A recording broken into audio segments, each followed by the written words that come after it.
se nos pide encontrar la resultante de la suma de las siguientes fuerzas. Recuerden que las fuerzas son magnitudes vectoriales, por lo tanto son representadas por vectores. Entonces tenemos el vector U, que nos representa una fuerza de 6 newton con dirección hacia las X positivas. Vamos a partir de el plano cartesiano. Tenemos el vector V, que nos representa una fuerza de 2 newton con dirección hacia las X negativas. Y tenemos el vector W, que nos representa una fuerza de 5 newtons con dirección hacia el eje Y positivo. Estas fuerzas son concurrentes, tienen el punto A como punto de partida o punto de acción. Entonces, vamos a encontrar la suma de estas fuerzas. Tenemos entonces dos formas de hacerlo, el método algebraico y el método gráfico. Vamos a iniciar con el método algebraico. Lo primero entonces que tenemos es el vector U, una fuerza de 6 newtons hacia el eje X positivo, y el vector V, una fuerza de 2 newtons hacia el eje X negativo. Entonces, en este sentido vamos a aplicar la suma aritmética que ya conocemos. Como las dos fuerzas son de sentido contrario, vamos a hacer la resta. 6 newtons menos 2 newtons, que nos quedaría una fuerza de 4 newtons en dirección hacia la que es más grande. En este caso el vector U era mayor, por lo tanto la resultante sería 4 newtons hacia el eje X positivo. Vamos a ponerlo aquí.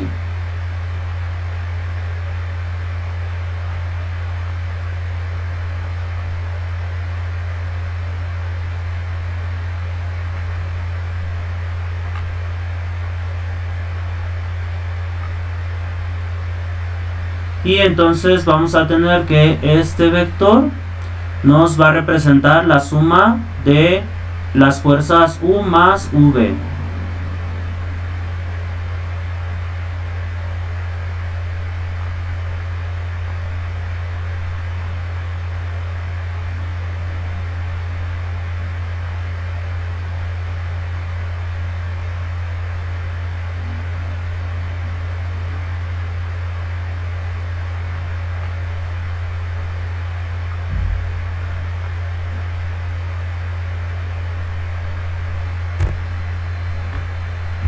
Vamos a llamarlo el vector T, que es igual a la suma de los vectores U y V.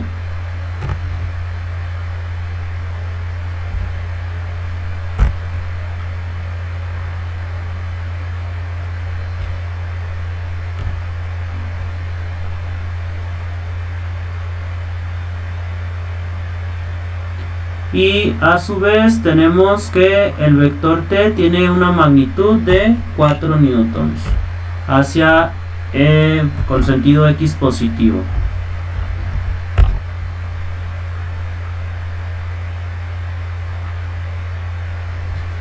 Ahora entonces lo que nos restaría sería sumar el vector T, que fue la resultante de la suma de los vectores U y V, que eran colineales, con el vector W.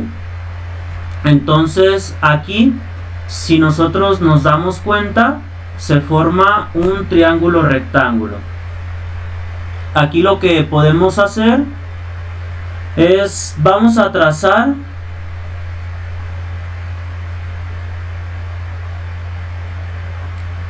un vector que sea paralelo al vector W, pero que su punto de partida sea en donde termina el vector resultante T.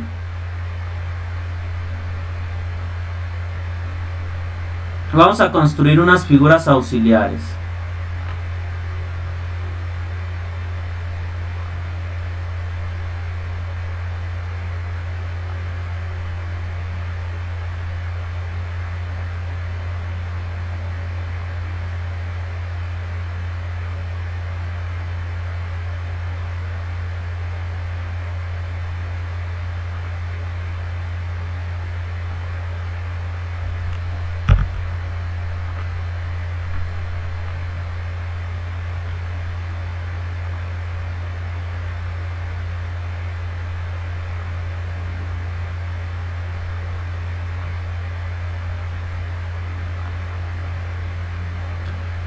Asimismo, vamos a trazar también otro vector que sea paralelo al vector t y también será auxiliar.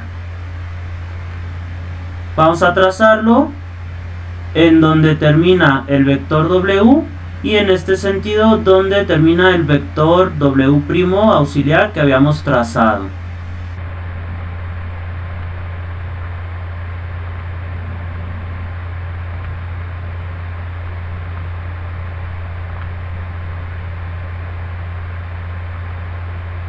Ahora, en este caso, la resultante será el vector que une al punto de acción, al punto de partida, con el punto en donde se intersecan los dos vectores auxiliares que trazamos.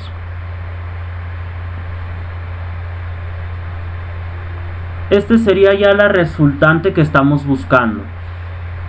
Entonces, antes de hacerlo algebraicamente, gráficamente es muy sencillo.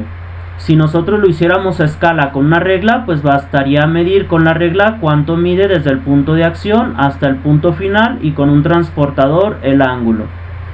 Haciéndolo aquí en GeoGebra, basta con usar la herramienta de ángulo para que nos diga cuánto mide y usar la herramienta de distancia o longitud para que nos diga la magnitud. Pero antes de hacerlo, lo vamos a calcular de forma algebraica por medio del teorema de Pitágoras. Aquí nosotros podemos observar que se forma un triángulo rectángulo. Este ángulo AFJ es un ángulo recto. Por lo tanto, podemos aplicar el teorema de Pitágoras. Nosotros sabemos que el teorema de Pitágoras indica que la suma del cuadrado de los catetos es igual al cuadrado de la hipotenusa. Entonces, si nosotros elevamos 4 al cuadrado más 5 al cuadrado, debe ser igual que la magnitud del vector que va desde A a J elevado al cuadrado.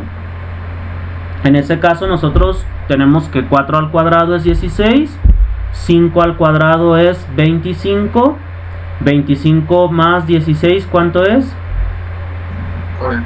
41.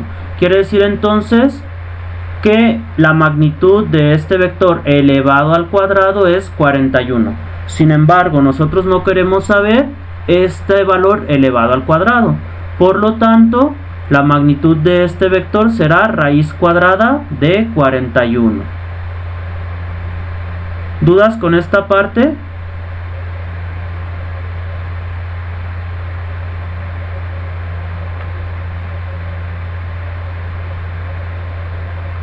Vamos a llamarle el vector R, el vector resultante.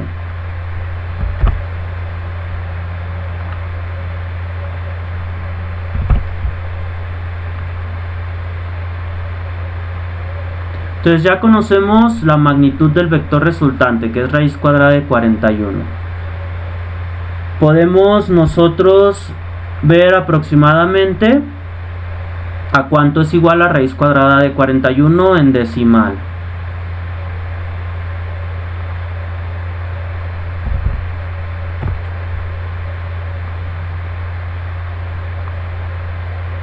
Que es aproximadamente igual a 6.40. Y bueno, lo siguiente será calcular el ángulo. Aquí hay que usar un poquito de trigonometría. Nosotros queremos conocer este ángulo. Entonces tenemos las razones trigonométricas principales, seno, coseno y tangente. Como ya conocemos cuánto vale la magnitud de este vector resultante, que para nuestro triángulo rectángulo es la hipotenusa, pudiéramos utilizar cualquiera de las tres. Pero dado que es un número irracional, raíz cuadrada de 41, vamos a utilizar la tangente.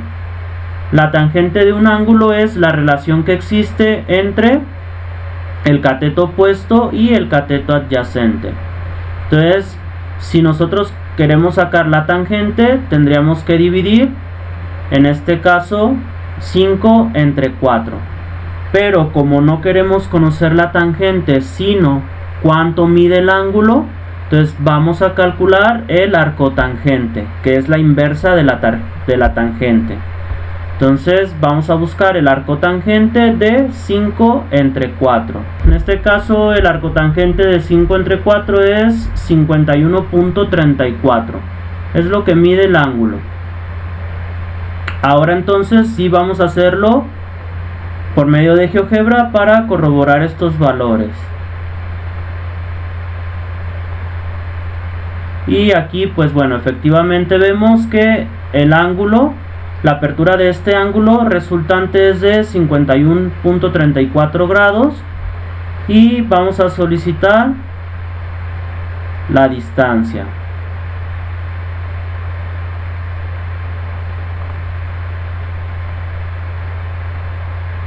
Y vemos que es aproximadamente igual a 6.4, que es la raíz cuadrada de 41.